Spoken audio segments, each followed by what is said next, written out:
नमस्कार बच्चों, संस्कृत ज्ञान चैनल में आपका स्वागत है। सभी को गुड मॉर्निंग। सब कैसे हैं आप?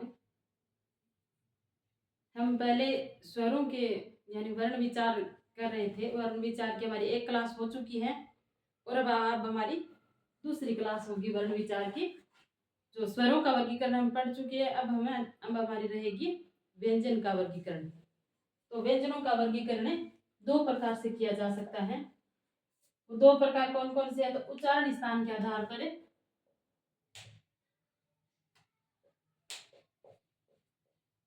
उच्चारण स्थान के आधार पर,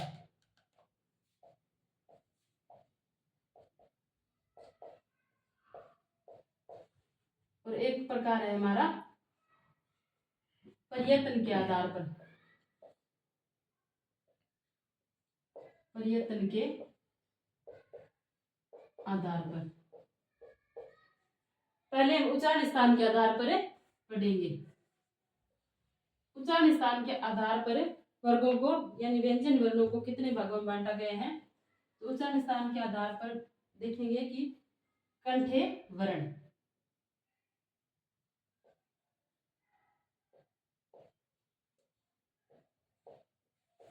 कंठे वर्ण। तो कंठे वर्ण कौन कौन से हैं? एक सूत्र आपने याद किया होगा, अंको है विसर्जनीय नाम में कंठ है। तो क्या क्या आएगा इनमें? तो क वर्ग, क वर्ग पूरा यानी क ख ग घ ड़, और अंकु है, और क्या आएगा? है और विसर्ग।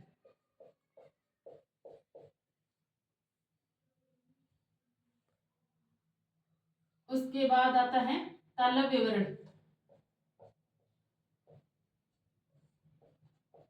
तालव्य वर्ण, तालव्य वर्ण में च वर्ण, च वर्ग पूरा ये,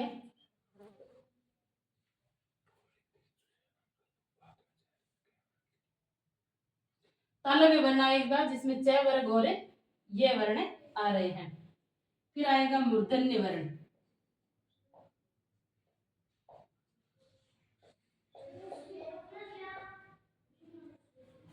मूर्धन्य वर्ण में ट वर्ग, ट वर्ग पूरा यानी ट ठ ड ढ ण, और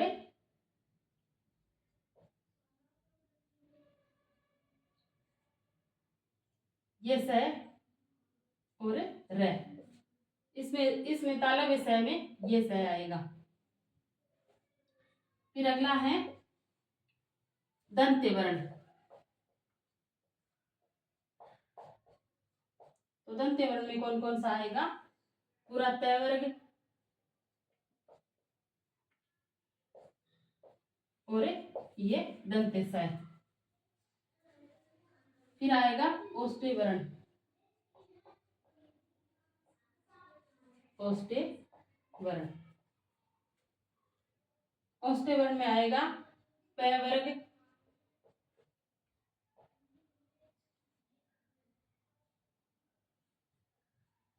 ये होगा उच्चारण स्थान के आधार पर वर्गीकरण। कंठे वर्ण में आएगा अंकु है विसर्जनीय नाम कंठ है यानी पूरा क वर्ग और है और विसर्ग आएगा। और तालव्य वर्ण में च वर्ग आएगा पूरा च छ ज ज ये स। फिर मूर्धन्य वर्ण में ट और ट वर्ग और स और र आएंगे।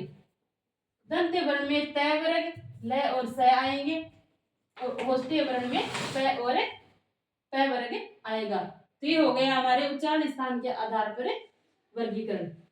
फिर आता है ये उच्चारण स्थान के आधार पर वर्गीकरण है। कुछ है हमारे नासिक वर्ण भी है। नासिक वर्ण किसे कहेंगे? जो नासिका से बोला जाता है उन्हें हमें नासिक वर्ण कहेंगे। नासिक वर्ण, इन्हें आप बोल के देखना, क ख ग घ ड़, ये ध्वनि आपके कंठों से आ रही है, इसलिए इनको कंठे वर्ण कहा जाता है। तालव्य वर्ण है वो बोल के देखो, आप च छ ज झ ये तालु से आ रही है ना, तो इसलिए तालव्य वर्ण। मूर्धन्य वर्ण यानी मुर्दा से, दांतों से पहले जो हमारा मुर्दा होती है वहां से ट ठ ड ढ न। और दंत्य वर्ण है वो ये दांतों से बोले जाते हैं। जीवा है वो हमारे दांतों के टच करती है, तो त थ द ध न।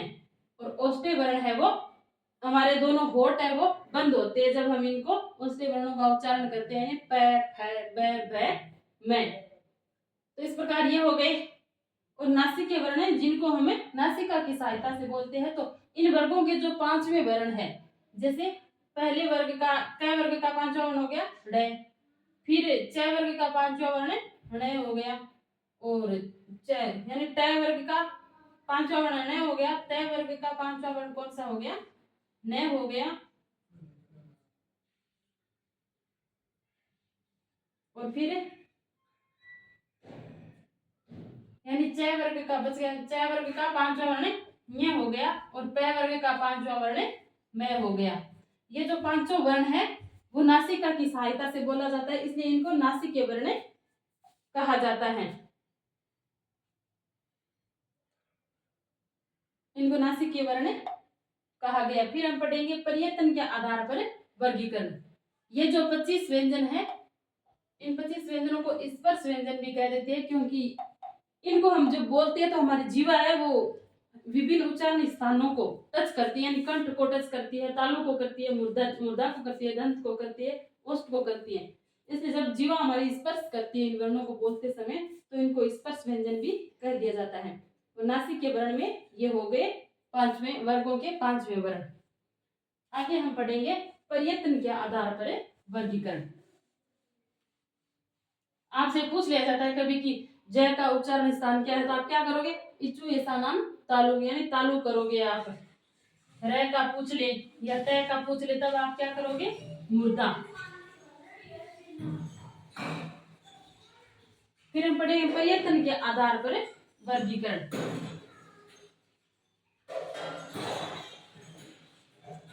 प्रयत्न के आधार पर वर्गीकरण।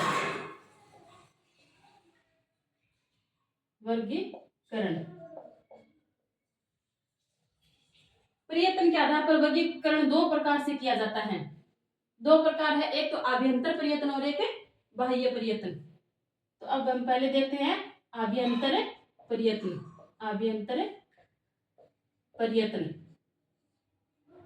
आभ्यंतर प्रयत्न में सबसे पहले हम पढ़ेंगे स्पर्शी व्यंजन।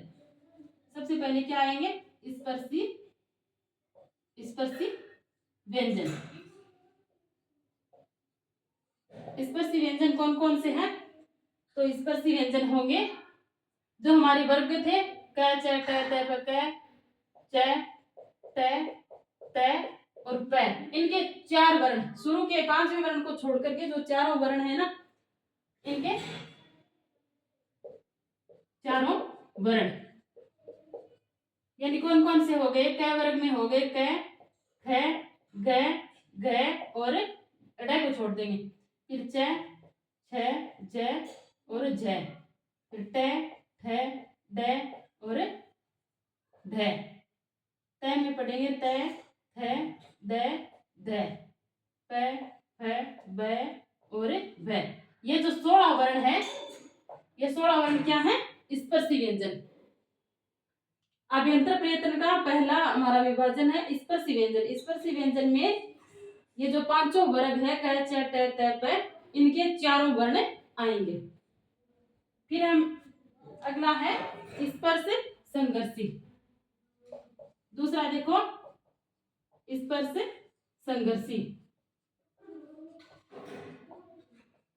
जिन वर्णों को बोलते समय हमारे जीवा को संघर्ष करना पड़ रहा है, यानी उन वर्णों को क्या कहेंगे, स्पर्श संघर्षी। ऐसे चार वर्ण है, जैसे जीवा बोल रही है तो ऐसे जबरदस्ती जैसे लग रहा है, जैसे च, छ, ज और झ।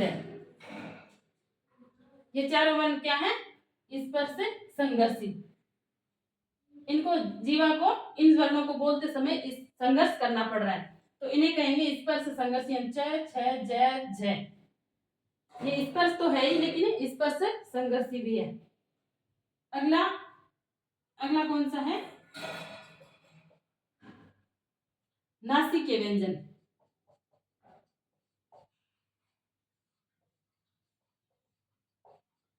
नासिक के व्यंजन कौन से हैं, तो वर्गों के पांचवें वर्ण, वर्गों के पांचवें वर्ण ये मैं, ड़, ण और न। ये वर्गों के पांचवें वर्ण है वो क्या है? नासिकीय व्यंजन। फिर एक बचता है लुंठित वर्ण। लुंठित वर्ण, लुंठित व्यंजन।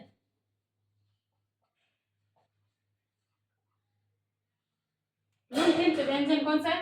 यानी लुंठित व्यंजन है जिसको हम बोलते हैं तो जीवा हमारी ऐसे गोल हो जाती है, उन्हें कहेंगे लुंठित। यानी र को बोलते हैं तब हमारी जीवा ऊपर की साइड में गोल हो जाती है, र। तो इन्हें र को कहेंगे लुंठित वर्ण। इनको लुंठित वर्ण, या फिर जैसे ऐसा लगता है जैसे र बोलते तो कंपन सा हो रहा, तो कंपित वर्ण, कंपित व्यंजन।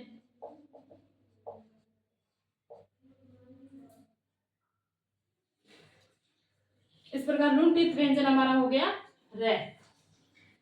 फिर है संघर्षहीन व्यंजन।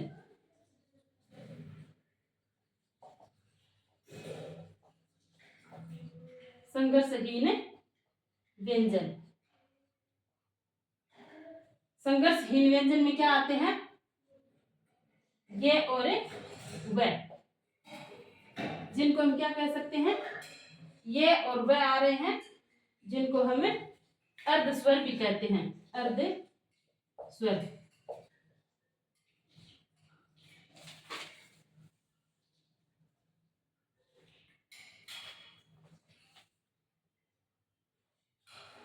फिर अगला है पार्श्विक व्यंजन। पार्श्विक व्यंजन, पार्श्विक व्यंजन, ये व्यंजन पार्श्विक व्यंजन है ल। इसको जब हम बोलते हैं ल तो जीवा के दोनों तरफ से वायु है वो अचानक से बाहर निकलती है, तो इन्हें कहेंगे पार्श्विक व्यंजन। यानी दोनों तरफ से पास से हवा निकलती है। फिर अगला है हमारा संघर्षी व्यंजन।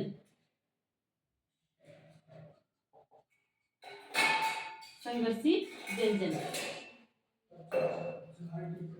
संघर्षी व्यंजन कौन सा है? स, स और है। ये कौन से व्यंजन हो गए? संघर्षी व्यंजन। ये हमारे प्रयत्न के, अभ्यंतर प्रयत्न के आधार पर व्यंजनों का वर्गीकरण है। जो स्पर्श में आएंगे, जो क, च, ट, त, प है, इन वर्गों के चारों वर्ण, शुरू के जो चार वर्ण है नासिक के वर्णों को छोड़कर, फिर आएगा स्पर्श संघर्षी। स्पर्श संघर्षी में च, छ, ज, झ। और नासिक के व्यंजन पूछे तो ये, मैं, ड़, न, ण और न। लुंठित व्यंजन है हमारा र, जिन्हें कंपित व्यंजन भी कहते हैं। और संघर्षहीन व्यंजन है ये और वह, जिनको अर्ध स्वर भी कहा जाता है। और पार्श्विक व्यंजन है ल।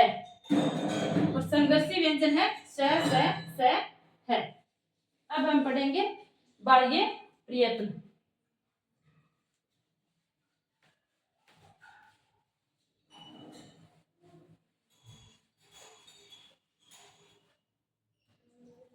बाह्य प्रयत्न,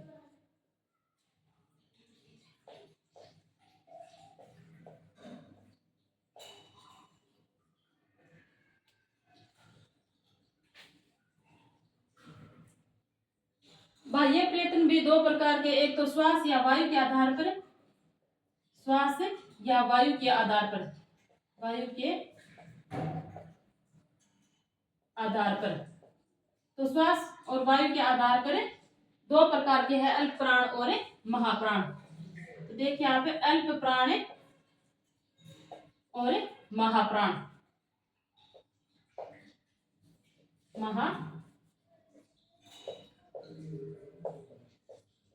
प्राण, अल्प प्राण में कौन कौन से वर्ण आएंगे? यानी हम जब इन वर्णों को बोलते हैं तो हमारे मुख से थोड़ी थोड़ी वायु, अल्प वायु निकलती है, तो अल्प प्राण कहेंगे। यानी वर्गों के पहले, तीसरे और पांचवें वर्ण अल्प अंतस्थ, और कौन सा आएगा? अंतस्थ वर्ण। पहले, तीसरे और पांचवें वर्ण और अंतस्थ वर्ण। अंतस्थ वर्णों में आते हैं ये, व, ये र ल व, ये आएंगे। तो ये वर्ण कितने हो जाएंगे, पहला, तीसरा और पांचवा वर्ण, 15 तो ये हो गए और 4 ये, तो इनमें 19 वर्ण आते हैं। और सारे के सारे हिंदी में 11 स्वर है ना, तो 11 स्वर। इस प्रकार अल्प प्राण में कितने वर्ण हो गए, तो ये हो गए टोटल 30। और फिर है महाप्राण। महाप्राण में आएंगे दूसरा और चौथा वर्ण,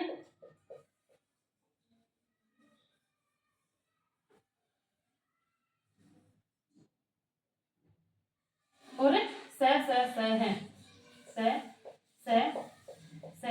है। तो 10 तो ये है, 10 तो ये हो गए वर्ण, यानी दूसरा और चौथा वर्ण है तो 5 होंगे, तो 10 तो ये हो गए प्लस 4 ये, तो इनमें आएंगे टोटल 14 वर्ण। ये तो श्वास या वायु के आधार पर हमारा वर्णन है। यानी पहले, तीसरा, पांचवा वर्गों के जो क च ट त प वर्ग है, उनमें पहले क घ और ड, उसी प्रकार च ज और ञ, उसी प्रकार ट ड और ण।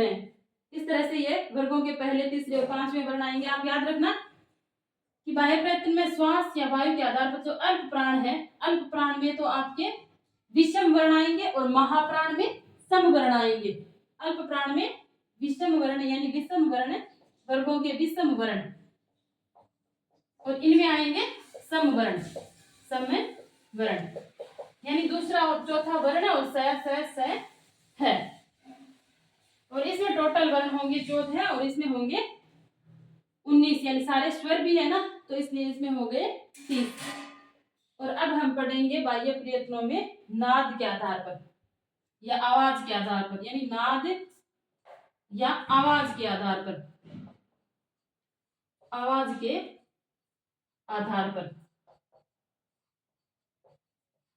इनके आधार पर भी 2 प्रकार से व्यंजनों का वर्गीकरण किया गया है, एक तो घोष और एक अघोष।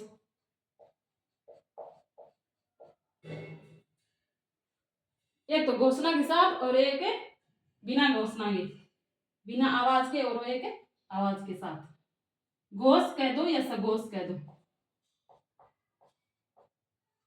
और उनको अघोष। तो घोष में कौन से आएंगे,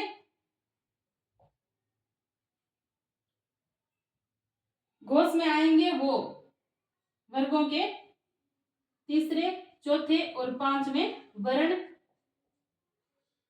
और है वर्ण। है आएगा ये, र ल व, ये इतने वर्ण आएंगे घोष या सघोष में।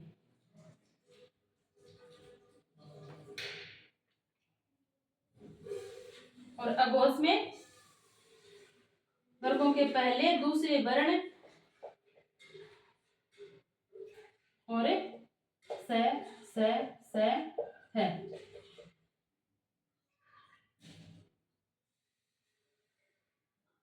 और इसके साथ साथ इसमें सारे के सारे स्वर है ना, वो भी सघोष होते हैं, स्वर सघोष होते हैं।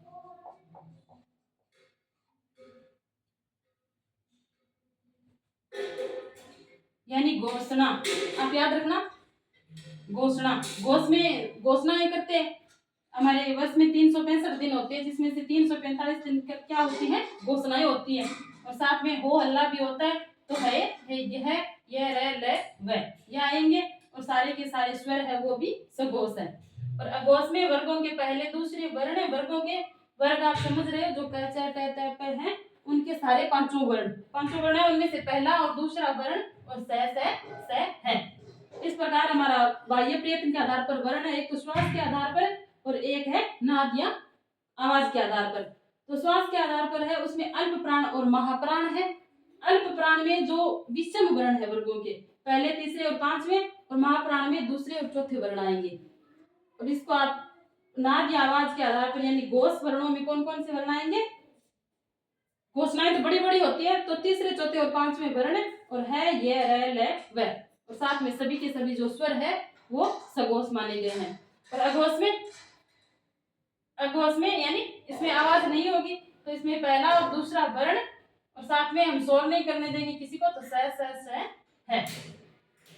आप आप इनको बार बार पढ़ोगे तो याद हो जाएगा, पहली बार में डिफिकल्ट लगेगा।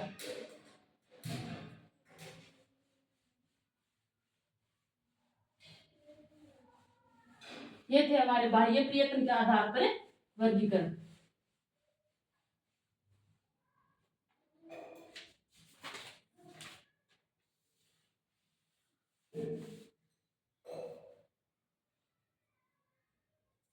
फिर हमारे इसके अतिरिक्त 4 वर्ण है वो मिश्रित वर्ण भी माने गए, जैसे श, त्र,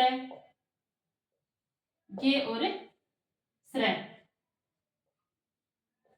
ये दो दो वर्णों के संयोग से बनते हैं, इनको हम क्या कहेंगे? मिश्रित वर्ण। 4 वर्ण है ये मिश्रित वर्ण। ये किस किस के सहयोग से बनते हैं? तो ये तो क, श और ए के संयोग से बनते हैं, और ये त और र और ए के संयोग से। फिर गे और ज और ञ के संयोग से, स और र के संयोग से। तो ये हमारे हैं मिश्रित व्यंजन।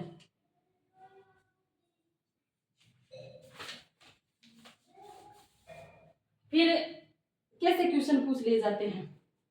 हिंदी में स्वर कितने हैं? तो आप देखिए हिंदी में कुल स्वर कितने हैं।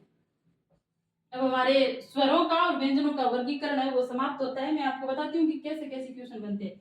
हिंदी में स्वर कितने हैं? 11।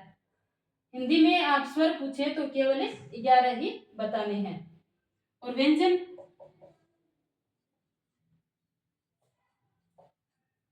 पूछे तो 33। मूल व्यंजन क्या है? 33 ही है। तो 11 + 33 कितने हुए? 44 वर्ण। मूल वर्ण कितने हैं हिंदी में?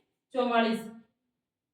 लेकिन संयुक्त वर्णों की संख्या सभी मिलाकर पूछे तब संयुक्त वर्णों की संख्या, संयुक्त वर्ण कितने हैं? 4, जो मैंने अभी आपको बताया है संयुक्त या मिश्रित व्यंजन,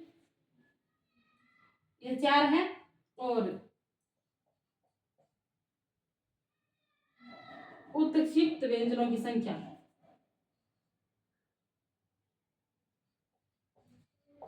उत्क्षिप्त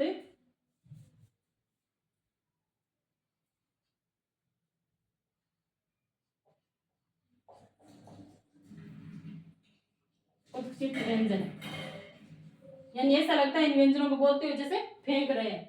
उत्क्षिप्त यानी ड और ढ, जिनके नीचे छोटी छोटी बिंदी आती है ना, ढ और ढ, इन दो के नीचे आती है, ये क्या है? उत्क्षिप्त व्यंजन। और दो है हमारे अयोगवाह वर्ण। अयोगवाह वर्ण, अयोगवाह वर्ण कितने हैं? 2। तो अंग और अ है। इस प्रकार कुल मिलाकर के कितने वर्ण हुए? 44 + 4 + 2 और 2। तो ये हो गए 4 और 4 8, 2 10, 2 12, 4 और 1 5। इस प्रकार हिंदी में कुल वर्ण पूछे तो कितने हो गए? 52। लेकिन ये 52 कैसे हुए? ये इस प्रकार से हुए कि हिंदी में स्वर कितने हैं? 11, और व्यंजन मूल व्यंजन है वो 33 है। तो मूल वर्ण कितने हैं? ऐसे पूछे कि मूल वर्ण कितने हैं, तो वो 44 होंगे। और 4 संयुक्त वर्ण है, 2 उत्क्षिप्त व्यंजन है और 2 अयोगवाह वर्ण है। इन सबको मिलाकर के हिंदी में टोटल वर्ण होते हैं 52। इसलिए आज हमने वर्ण विचार का टॉपिक हमारा समाप्त कर लिया। कल हम एक दूसरे नए टॉपिक के साथ मिलेंगे। तब तक के लिए आप सबको बहुत बहुत धन्यवाद।